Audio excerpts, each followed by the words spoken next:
ਕਾਂਡਲੇ court 'ਚ ਖੜੇ ਆ ਜੀ 6-7 ਦਿਨ ਹੋ ਗਏ। ਪਾਣੀ ਅਸੀਂ ਇੱਥੇ 100 ਰੁਪਏ ਨੂੰ ਆਪਣੇ ਕੈਂਪ ਤੋਂ ਲੈਂਦੇ ਜੀ, ਖਾਣ ਨੂੰ ਨਹੀਂ ਪੀਣ ਨੂੰ ਨਹੀਂ ਇੱਥੇ ਜੀ। ਖਿੱਚੋ ਕਾਟਾ ਖਿੱਚੋ, ਉਹ ਨੰਗਲ ਨਾ ਦਿਓ ਕਿਸੇ ਨੂੰ, ਰੋਡ ਜਾਮ ਕਰਦੇ ਰੋਡ।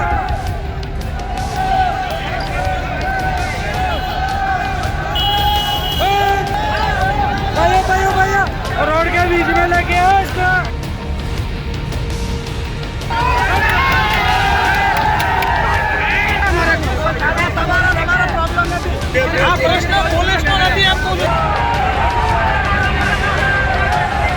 सभी इसकी वजह से ये ड्राइवरों को गाड़ी कर रहा है। ये गांधीधाम में एक्सपोर्ट बंद होने के कारण गेहूं खाली नहीं करा रहे हैं, इसलिए एमपी एमएलए सबको बुलाया गया है।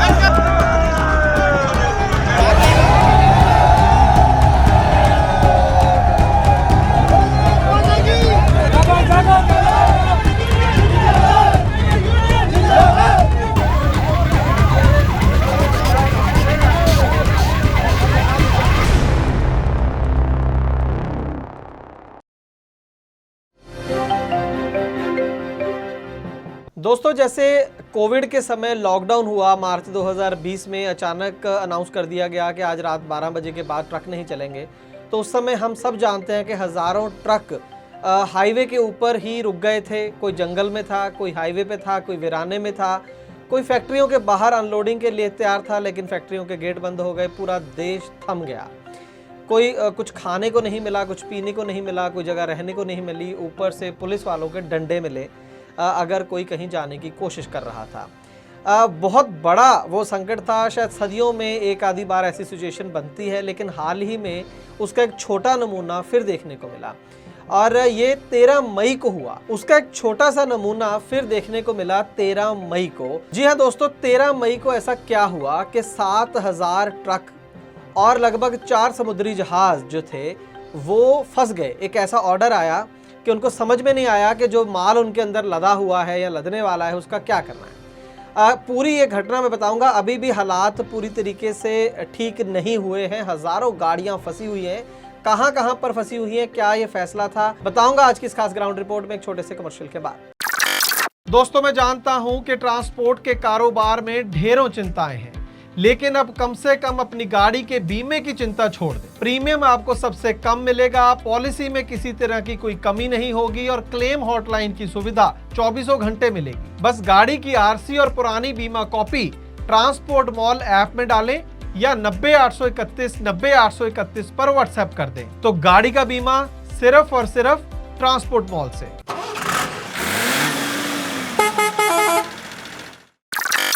ट्रांसपोर्ट टीवी पर आपका स्वागत है दोस्तों, मैं हूं मनिंदर सिंह और आप देख रहे हैं ग्राउंड रिपोर्ट। दोस्तों, इस बार काफ़ी बड़े दावे किए गए। सरकार का लक्ष्य था कि जो वीट एक्सपोर्ट है, जो हमारे देश में गेहूं है, उसका निर्यात बड़े स्तर पर दुनिया के देशों को किया जाएगा, पहले भी किया जाता है। लेकिन सडनली अचानक 13 मई को ये अनाउंसमेंट होती है सेंट्रल गवर्नमेंट के द्वारा कि जो वीट का एक्सपोर्ट है, जो गेहूं का निर्यात है, उस पर फौरी रूप से इमीडिएटली बैन लगाया जाता है। अब के बाद, इस ऑर्डर के बाद, जो वीट है, जो गेहूं है, उसको किसी भी देश को बेचा नहीं जाएगा किसी के भी द्वारा। अब हुआ ये कि बहुत सारी गाड़ियां एक्सपोर्ट की प्रोसेस में थी, हज़ारों गाड़ियां, कोई एग्जैक्ट फिगर तो नहीं है, लेकिन बताया जाता है कि 7000 ट्रक इस पूरे खेल में प्रभावित हुआ है। उसमें से ज़्यादातर ट्रक तो जो 7000 में था वो उस समय अलग अलग समुद्री बंदरगाहों पर पहुंचे हुए थे, वहां अनलोडिंग के लिए तैयार खड़े थे। कुछ हज़ार ट्रक रास्ते में थे जो पोर्ट की तरफ जा रहे थे, और यही हालत था समुद्री जहाज़ों का, जिनके अंदर किसी में पूरा माल लद चुका था, किसी में आधा माल लद चुका था, किसी में लदने वाला था, वो भी स्पेशल इसी काम के लिए आए होंगे। तो समुद्री जहाज़ों का क्या हुआ, वो कैसे मैनेज करेंगे, वो तो पता नहीं। लेकिन जो ट्रक थे, 7000 के करीब बताया जा रहा है ट्रक है। कई सारे वीडियो हमें टीवी हेल्पलाइन के ऊपर मिले हैं आप लोगों के, जहाँ पे जिनकी गाड़ियाँ वहाँ पर फंसी हुई हैं। उनका कहना है कि पूरा क्योस की सिचुएशन वहाँ पर पहले तो 13 मई को बन गई थी और पता ही नहीं चला, ना तो पोर्ट अथॉरिटीज़ को कुछ पता था कि अब करें क्या। वो सरकार कह रही है कि जाएगा नहीं माल, लेकिन जो गाड़ियाँ दूर दूर से कोई 200 किलोमीटर कोई 1000 किलोमीटर से चल के वहाँ पर पहुँची है, वो उन गाड़ियों को अब ना तो अनलोड करा के भेज सकते हैं और वो कह रहे हैं कि हम वापस लेके नहीं जाएंगे, हमारा भाड़ा कौन देगा। ये एक बड़ी मुसीबत बन गई। तो 3-4 दिन तो शुरू के बहुत ज़्यादा वहाँ पर क्योस रहा, खास करके 13 तारीख को। दोस्तों यहाँ पर मैं आपको बताना चाहूँगा कि पिछले साल देश के अंदर 433 लाख मैट्रिक टन गेहूं का उत्पादन हुआ था और इस साल सिर्फ 195 लाख मैट्रिक टन, यानी कि आधे से भी कम। बहुत ज़्यादा जो है प्रोडक्शन इस बार कम हो गई है, जिसका एक बड़ा कारण बहुत ज़्यादा जो गर्मी पड़ रही है उस वजह से। जो गेहूं का दाना होता है वो उसका मॉइस्चर धूप ने खींच लिया, मतलब उसमें से जो नमी खींच ली, दाना छोटा हो गया, तो पूरी जो उत्पादन था, जो वेट था, वो कम हो गया और यही वजह है कि कम प्रोडक्शन हुई है, किसान का भी बहुत ज़्यादा नुकसान हुआ है। इसी वजह से सरकार अब इसका एक्सपोर्ट नहीं करने देना चाहती है ताकि देश के अंदर कहीं गेहूं की कमी ना हो जाए, जिससे और ज़्यादा महंगाई बढ़ने का खतरा है। अब वहाँ पर जब क्योस हुआ तो सरकार ने एक चीज़ बोल दी कि जिस माल के पास LC है, लेटर ऑफ क्रेडिट होता है, एक्सपोर्ट के काम में एक डॉक्यूमेंट होता है बहुत इंपॉर्टेंट, वो तो जा सकेंगे, चाहे अगर वो ट्रकों के अंदर ही है माल, अभी वो तो अनलोड होके चला जाएगा, दूसरा नहीं जाएगा। अब वहाँ पर 22 लाख टन आप समझिए जो माल पोर्ट्स के ऊपर फंस गया था, 22 लाख टन माल जो जाने वाला था। अब LC वाले उसके अंदर जो लेटर ऑफ क्रेडिट वाले 4 लाख टन था, तो मोटा मोटा अगर अंदाज़ा लगाएं हम तो सिर्फ 20% के पास था, 20% से भी कम। तो कहने का मतलब अगर 7000 ट्रक था तो 1400 से भी कम ट्रकों के ऊपर जो माल था उसकी LC थी, यानी वो माल तो अनलोड होकर गाड़ियाँ वापस चली जाएंगी। अब जो बाकी की 5600 गाड़ियाँ, 5500 लगा लीजिए राउंड फिगर, वो बची, वो कहाँ जाए। पहले तो अब टेंशन ये है कि व्यापारी उसका हर्जाना देगा कि नहीं, जो पहले तो वहाँ पर इतने दिन तक गाड़ियाँ खड़ी रही। दूसरे बात, वो वापस लेके जाएं, अब व्यापारी उसको लेगा नहीं लेगा, क्या होगा, अब वापसी का भाड़ा वही व्यापारी देगा कि नहीं, कितना क्योस आप समझिए। नॉर्मल एक कंसाइनमेंट जो होते हैं उसमें कितना भाड़े का रफड़ पड़ता है, और इस केस में आप इमेजिन कर लीजिए कि कौन ये जो घाटा है वो सहेगा। और ये जो शिप जाने थे ये ब्राज़ील, बांग्लादेश, ओमान और इंडोनेशिया वहाँ पर जाने थे। यहाँ पर ये भी बता दूं कि ये कहानी सिर्फ एक बंदरगाह की नहीं है, देश की अलग अलग 3-4 बंदरगाह की ये स्टोरी है। कुछ पश्चिम की तरफ, कुछ पूर्व की तरफ बंदरगाहें जो देश के अंदर हैं, 4 के करीब, वहाँ पर ये हालात हुए हैं। और लेकिन ज़्यादा गाड़ियाँ, जो 7000 में से 4000 गाड़ी में बोल रहा हूँ, वो कांडला जो पोर्ट है गुजरात के अंदर, वहाँ पर ज़्यादा हालात ख़राब है। ट्रांसपोर्ट मॉल ऐप से गाड़ी का बीमा सस्ता भी और जल्दी भी, तो अभी डाउनलोड करें ट्रांसपोर्ट मॉल ऐप। अब 17 मई को 4 दिन बाद सरकार ने थोड़ी इसके अंदर राहत दी है। उन्होंने बोला कि अब वो गाड़ियां भी माल अनलोड कर पाएंगी जो कस्टम्स के साथ रजिस्टर हैं।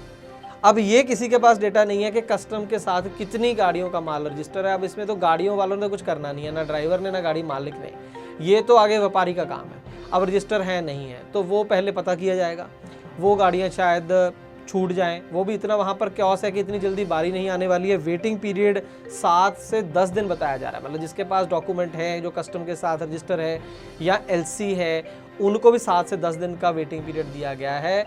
तो बाकी जिनको वापस जाने के लिए बोल दिया गया है, उनके क्या हालात हैं, वो बहुत ज़्यादा पेचीदा, हर व्यक्ति की अलग कहानी है, हर गाड़ी की अलग कहानी है।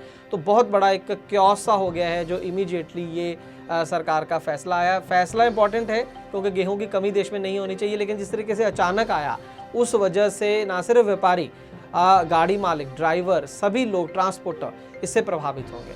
और ये सिचुएशन अभी इतनी जल्द ठीक होने वाली नहीं है, मतलब अगले 8 से 10 दिन लग जाएंगे गाड़ियों को, जहाँ तो वापस आएंगी या फिर अनलोड। दोस्तों इसीलिए ना बहुत, जब से ट्रांसपोर्ट टीवी शुरू हुआ है, लगभग 3.5 साल हो गए हैं, हम एक बात पर स्ट्रेस दिया है शुरू से, जो आवाज़ आज तक कभी ज़्यादा उठी नहीं थी, वो था कि halting charge, halting charge, halting charge. जब तक आपकी बिल्टियों के अंदर हॉल्टिंग चार्ज का जो है वो एंट्री नहीं होगी कि भाई अगर किसी भी घटना की वजह से, जिसमें गाड़ी मालिक या ड्राइवर का कसूर ना हो, उस वजह से अगर डिले होता है तो प्रतिदिन 2000, 3000, 4000 जो भी आपकी गाड़ी है, जो भी आपकी एग्रीमेंट है, वो गाड़ी वाले को मिलेगा। ये बेहद ज़रूरी है क्योंकि ऐसी हज़ारों कंडीशनें हो जाती हैं जो किसी के बस में नहीं है, लेकिन उसमें लॉस जो है ज़्यादा वो गाड़ी मालिक और ड्राइवर का होता है। मैं उम्मीद करता हूँ जानकारी आपके लिए लाभकारी साबित होगी। अगर ऐसा है तो इस वीडियो को ज़्यादा से ज़्यादा शेयर कर दीजिए। अपने दोस्तों को बोलें कि ट्रांसपोर्ट मॉल ऐप को डाउनलोड करें, वहाँ पर ट्रांसपोर्ट टीवी के वीडियोस देखें, आपको एक लाइन में मिल जाएंगे, आपको ढूंढना नहीं पड़ेगा यूट्यूब की तरह। सारे वीडियोस, पिछले 1000 वीडियो आपको एक लाइन में मिल जाएगा, कोई वीडियो आपका छूटेगा नहीं। आप उसको फेवरेट करके सेव कर सकते हैं ताकि बाद में कभी देखना हो तो आप देख सकते हैं। कई फ़ायदे हैं, कई उसके अंदर और सर्विसेज हैं। उम्मीद है कि आप हमारी ये सलाह मानेंगे। ट्रांसपोर्ट टीवी देखने के लिए बहुत बहुत धन्यवाद। ट्रक हो या बस, टैक्सी हो या ऑटो, छोटा हाथी हो या पिकअप, इन सब का बीमा सिर्फ और सिर्फ ट्रांसपोर्ट मॉल से। बस गाड़ी की आरसी और पुरानी बीमा कॉपी ट्रांसपोर्ट मॉल ऐप में डालें या 90-831 90-831 पर व्हाट्सएप कर दें, तो गाड़ी का बीमा सिर्फ और सिर्फ ट्रांसपोर्ट मॉल से।